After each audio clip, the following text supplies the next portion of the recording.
to this panel. I know many people have been doing a lot of panels over the last couple days, one of the last ones, but it's obviously a very important panel in terms of labor, occupying and social movements, both the decline of labor and the potential for a revival. And I think anybody who's been active in the past year, it's been very exciting to see the beginnings of a new movement, but also there's real challenges that we're facing. I'm Megan. I'm a teacher in New York, so I'm part of the UFT. And we've got two speakers today. First, we're going to hear from Lee Sestar, who's a labor editor, the labor editor for Socialist Worker. He is also a contributor to Wisconsin Uprising by the Monthly Review Press. And his writings on labor and the economy have been published in a lot of different publications. After him, we'll have Tim Schermerhorn, who's a 29-year transit worker and a train operator. He's a former vice president of Transport TW Local 100 and former vice chair of train operators and a founding member of the New Directions Caucus and the Hell on Wheels newsletters. So it'll be a great discussion. They're going to each speak for about 10 minutes, and then we'll have some time for discussion and questions and comments afterwards. Just say one thing about the time we're in. I think that we've had basically a corporate war on labor since the mid-1970s, since the crisis at the end of the long boom in the late 60s and the early 1970s, and then a war on unions, which I'm sure Tim will make reference to it. He wrote a very interesting article recently, published in Socialist Worker in the version of Labor Notes about this, that the fiscal crisis in New York City in the 1970s became the testbed for neoliberal politics, privatization, outsourcing, and obviously a frontal assault on unions. And it's been going relentlessly ever since, but I think what's different about today is that the program of capital to come out of this crisis is a deep and permanent cut in the standard of working class living. So in other words, back in the early 1980s, employers would go to auto workers and say, well, you have to take concessions temporarily in order to make the industry more competitive in Japan. So it means some job losses and restructuring, but don't worry, they'll share in the benefits. And that never really happened, although real wages were basically frozen in the industry. But it wasn't an attempt to actually ratchet down the existing level of wages at that time. Now, of course, they're doing just that. Wage cuts, either for the next generation of workers through so-called two-tier contracts, or out-and-out wage cuts are a central feature of industrial relations in the private sector today, particularly in manufacturing. And that was a big backdrop to what happened in Wisconsin, where some of the biggest employers in the state, Harley-Davidson, Mercury Marine, Kohler, Sub-Zero, all basically got multi-year wage freezes and two-tier wage agreements. In the case of Harley-Davidson, permanent temps. So workers will be hired, they'll be a member of the union, but they'll never get any benefits. Really raising the question of why do you need a union at all? So that's a qualitative change. As bad as things have been for a long time for labor, that's something else. And in the private sector, of course, public sector, Tim will talk about it. The idea that, okay, we'll defer a wage increase. Well, that's wage increases now in order to get better health care benefits and better pension benefits in retirement. Well, now, of course, that's on the chopping block. Actually, it was just chopped by the New York State Legislature, thanks to Cuomo, who did what he said he was going to do after being elected with labor support while bashing the unions. So that is really the backdrop to what's going on here. And I think to understand why it took from the crash of 2007, 2008 to see first Wisconsin in 2010 and then Occupy the following year has to do with really a kind of a shock that people were going through. I mean, you remember what it was like in the crash at the end of 2008. The possibility of unemployment jumping up much more quickly than it did was very real. The real disorganization of the economy and so forth. But that didn't happen. But the offensive continued and deepened. And I think there's a lot of statistics you could have. I think this is the overarching one for all the negative things that we've experienced, all the horrible shit we've had to put up with. This kind of summarizes how that played out. Northeastern University did a study.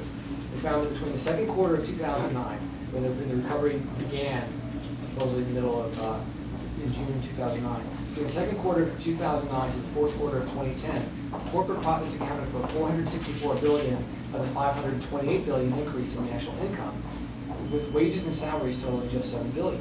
And they wrote, this is a quote, "The absence of any positive share of national income growth due to wages and salaries received by American workers during the current economic recovery is historically unprecedented." And another outfit, capitalist research company, Sentier Research, wrote, for the entire period from December 2007 to June 2011, real median annual household income has declined by 9.8%. A decline of this magnitude represents a significant reduction in the American standard of living. And of course, productivity soared during this period. Labor costs went down. Unit labor costs over the last decade, according to Doug Henwood points out, went down by 13% in the last decade, while going up by 2% during 2015 by Korea and 18% in Canada. So the point, obviously, is that they want to accelerate that. They're using mass unemployment, prolonged mass unemployment, to really make a decisive shift in terms of the balance of class forces, the strength of capital versus labor. And what that has done is pose for labor unions, really, it's a cliche now to say existential dilemma, but in this case, it's absolutely the right phrase to use. Because if you look at Wisconsin, what Scott Walker, the Republican governor, who came in with legislation that gutted collective bargaining, was doing was to say to the unions, I'm going to take away your right to bargain, I'm going to impose these concessions. If you're going to fight me, everything's going to be on the line. Your entire institution, your money, and so forth. It's going to take a massive struggle. Either you accept that or you surrender. The unions decided that they weren't willing to take that risk, and so rather than having their head chopped off, now they're bleeding to death because the cancellation of what's called dues checkoff, the automatic deduction of union dues from workers' paychecks, which the TW members in the room know all about, because the model was came out of the judicial penalty for the union for their strike. That has created a financial crisis, which the main teachers union federation in Wisconsin has laid off half its members. And after taking a pay cut, it's been very difficult to get workers to sign back up for unions. So reaffiliation rates are running like 12–15% as a result. So that's what's at stake here. And the right to work legislation that recently went through in Indiana is another example of that. Indiana in 1964 was the third or fourth biggest, highest level of union density, more than 40% of workers in unions. Today it's around, a little more than the national average, about 12%. It's a radical change, and of course now it's a haven for union busting employers. Caterpillar, which bought Electromotive, a rail locomotive manufacturer, had a plant in Canada. They announced to workers that they were going to basically cut their pay in half, and when they said no, they were locked out. And guess what? The plant shut and it's been moved to Indiana. Now, once a union bastion, now an attractive place for open shop bosses. There's many other examples I could go through here, but that is the scale of the offensive. And if we're going to talk about how to revive the movement, we have to talk about that. And of course, the difficulty we have is a union leadership that has been for decades mainly focused on institutional self-preservation through trying to get the Democrats to pass more favorable legislation and trying to make a partnership with employers, even on less and less favorable terms. And the response in Wisconsin and other places, including in Indiana with Right to Work, is to try to go back to that. So we'll try to go back to what came up in a panel in Wisconsin earlier today, to status quo ante. But that's not on the table anymore. I mean, the employers, whether in the public and private sector, are simply not interested in that. In their view, they're not able to withstand that. If the U.S. is going to revive its manufacturing, it's going to compete with China, sorry, wages are going to go down, that's it. So the union leaders, the union official then was just reproduced itself over sort of bureaucratically at ever greater remove from the shop floor through these massive mergers, such as in the Service Employees International Union, through multi-union mergers, has tried to find ways of negotiating with employees, like preserving that partnership, but in exchange for signing off on huge numbers of concessions. And the key example of that, of course, is the United Auto Workers, which kind of stormed onto the scenes in the 1930s with the big sit-down strikes that showed workers' power. Very radicals and socialists and communists were very prominent in the union central to that struggle. And for decades, the UAW was really the leading force in the U.S. labor movement that set higher wages and benefits throughout the labor movement. Also, it spilled over into non-union employers like Xerox and IBM and so on. UAW now, unfortunately, is leading the way down by agreeing to first two-tier wage cuts, in their parts supply, out-and-out wage cuts, and then two-tier wages in the Detroit 3 manufacturing, and agreeing yet again in exchange for the bailout, pushed by the Obama administration, a series of concessions which wiped out decades of work rules, which might sound arcane, but it's the difference between a job that's going to, injure you on an assembly line with repetitive strain injuries and having some relief from that, and the fact that now the jobs that you would try to get at the end of your work life off the assembly line in tools or janitorial work and so on, those are now low-wage jobs. So, because they're not on the assembly line, so that exit is there, and literally they're working people, grinding them out, and trying to drive them out of the plant. If you're an upper tier worker, you have a target on your back today. And there's been rumblings around that. There's a no vote, a good, strong no vote campaign for the Ford contract. We can go through it, but there's resistance to that. But in large, that really it wasn't until the Wisconsin demonstration that we saw the potential for labor to kind of move from being victim to being fighter, inspiring large numbers of people.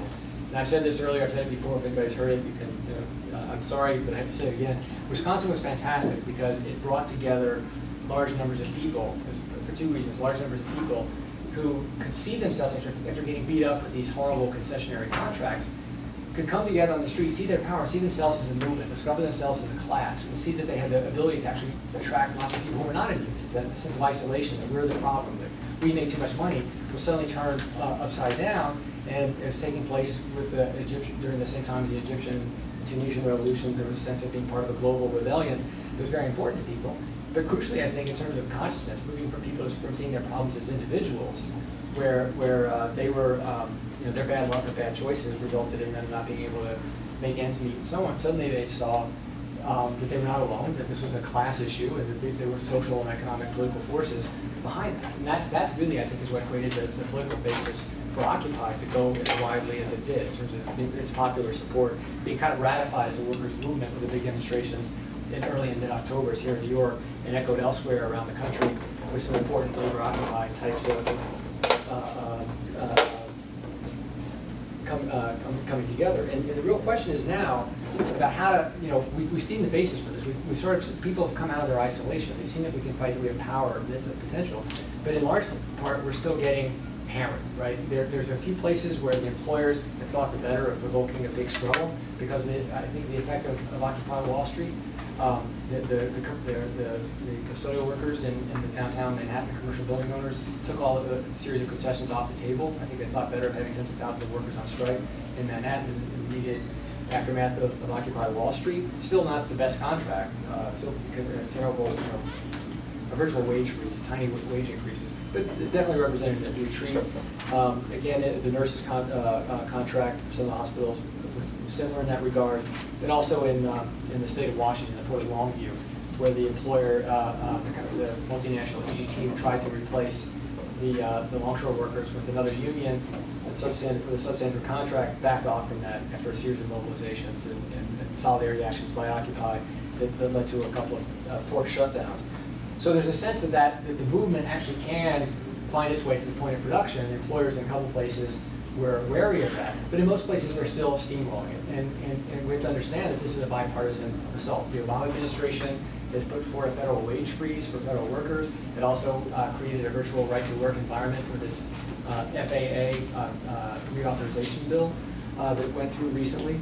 You have in Chicago, where I live, in the city of Illinois, we have Democrats from top to bottom. It's Rahm Emanuel, fresh from the White House, coming in and attacking every union that he possibly can, with a particular focus on the teachers. We're looking at a very likely strike, in which I think they're going to get the same treatment as the TW got in the strike here, which is your assets on the line, your leaderships jailed, and so forth.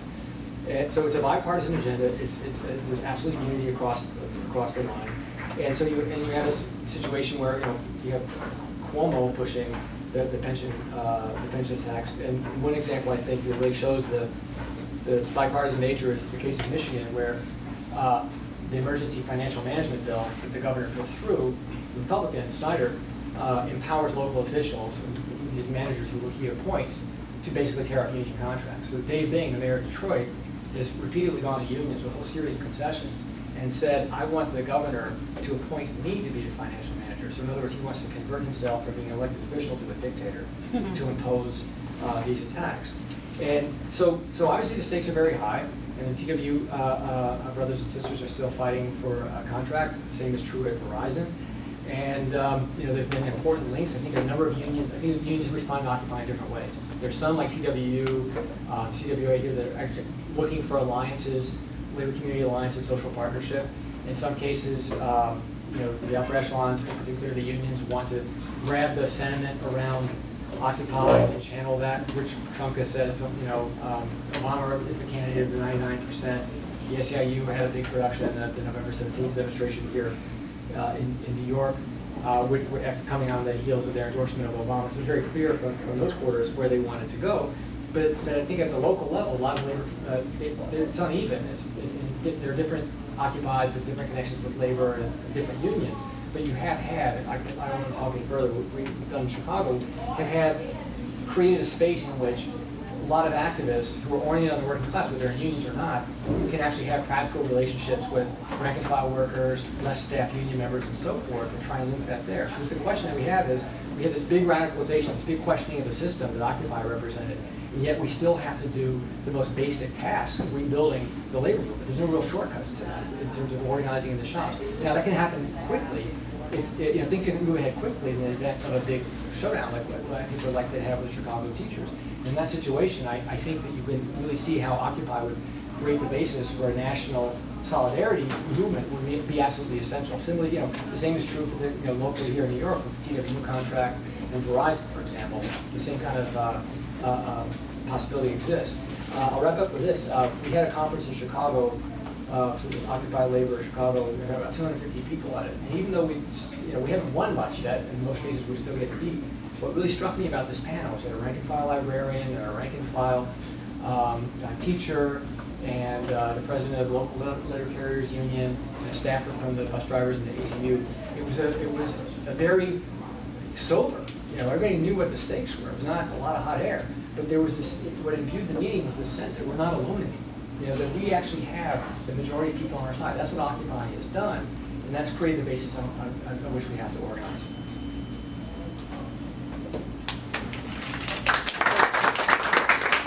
Okay, next we'll have Tim Sherman, and then we'll open that discussion. Okay, I got two handouts here because this calls for some background. One, if you don't get a handout and you give me your email, I'll email you one. One is Dr. King's address, 1961 address to the AFL-CIO, where in very diplomatic terms, Dr. King talks about the class struggle. Now you have to understand the position that Dr. King was in and the eloquence that Dr. King had. He didn't use those words, but when he talks about the lack of connection with the civil rights movement, when he uses the phrase, when the Negro wins, labor wins, what he is talking about is that, I mean, even today, labor leaders call Dr. King an ally of the labor movement, when in fact, Dr. King was a labor leader who was an ally of the trade union movement. The other is just some background on the nature of the attack and the situation. It's an educational piece we use in Black Workers Rank and File Network. And any persons of color who are interested. Tim, are these the same thing? No, there's two different handouts. The second is Black workers organizing in the face of neoliberalism, labor retreat, and the corporatization of everything. It's not important. The most important thing is not that it's to black workers, it's that it gives you back. Any persons of color in the room who want to be a part of the network, please let me know, get me your email. So, to go forward. The situation that we are in, a little bit of background on that. You hear labor historians all the time talk about the glorious period of the CIO.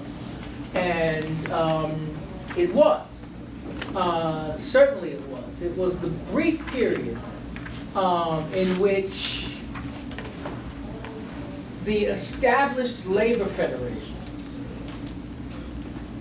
represented an actual labor movement. What people in this room would consider an actual labor movement. For most of its history, the AFL was actually the workers' movement for white supremacy.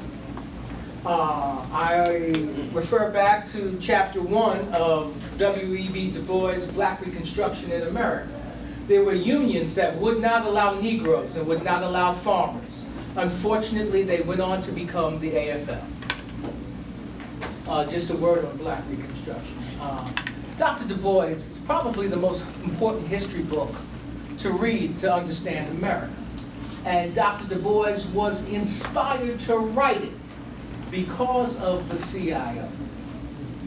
There's no accident that this book was released in 1936. The big thing that is glossed over is that the CIO was defeated. The CIO, even before it rejoined the AFL in 1955, in 1953, the CIO surrendered to white supremacy. They pulled out of Operation Dixie, and the path of social movement unionism was turned away. Business unionism, service unionism is the turnaway. It's the compromise that a labor organization makes to be a pro-capitalist labor organization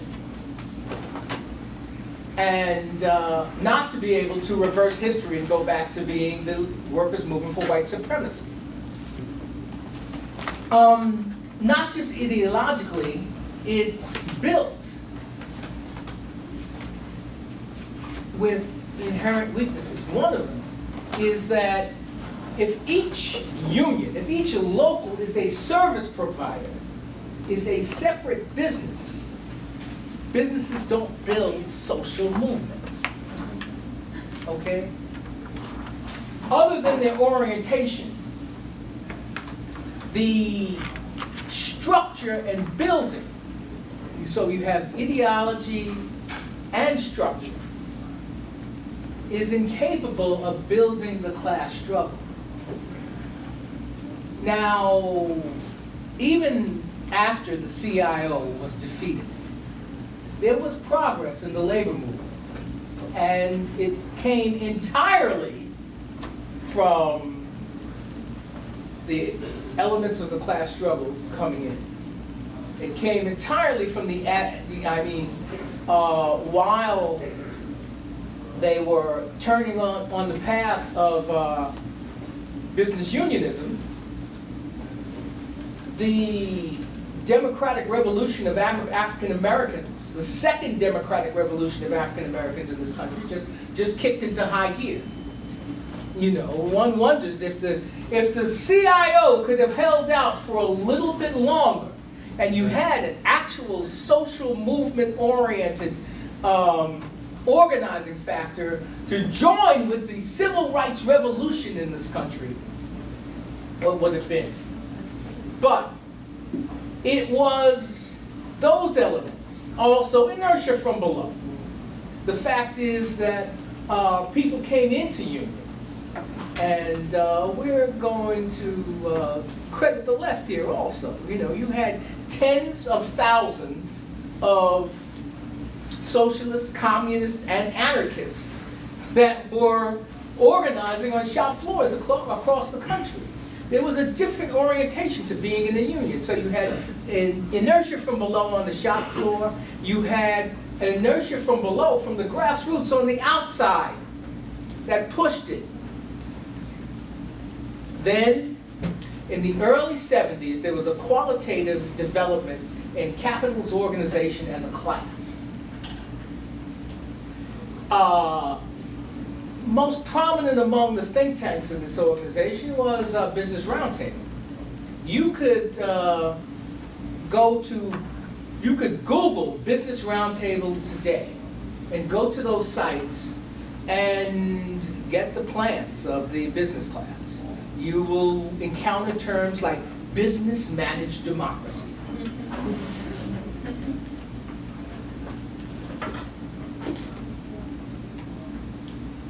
There was no equal response among the unions because they were businesses. The fact is, capital organized as a class, and we first saw this in the private sector. In the 1970s, from the 70s on, bargaining changed for everybody in the private sector. In general, we did not see that in the public sector, except one exception. The pilot program for permanent austerity was the New York City fiscal crisis in the second half of the 70s, which was installed with a banker's dictatorship. They haven't had to do that since then because both political parties have been in school on permanent austerity for 40 years. However, the period of bankers' dictatorship in New York was 1976 to 1982, in which a committee of bankers known as the Municipal Assistance Corporation, a harmless sounding name, right? Made all of the financial decisions in New York City. The elected officials reported to them. One point to note is that they never disbanded the Municipal Assistance Corporation. It still exists. They just don't directly rule New York anymore. In that context, it is sources from the outside, the human rights struggles,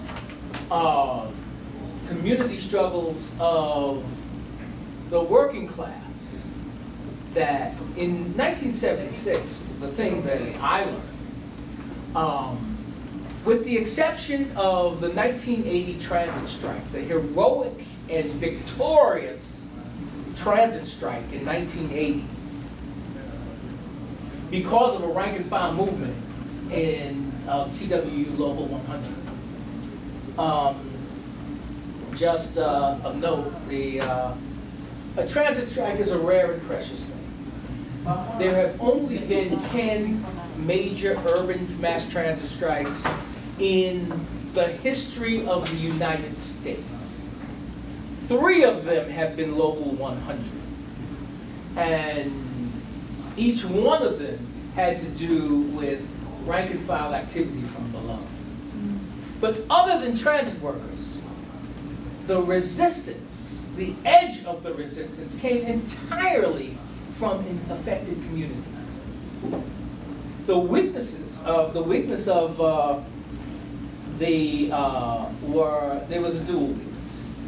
We fought them one hospital closing, one firehouse closing, one library closing at a time. Okay?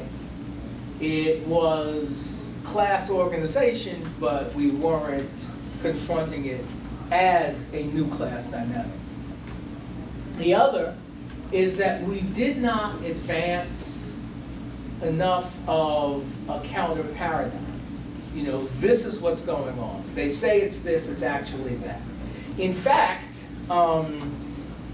the leadership of the unions in New York City were completely cooperative with the situation, the New York City fiscal crisis. If you go on the UFT website today, you will find a page that talks about how your union saved the city in the 1970s.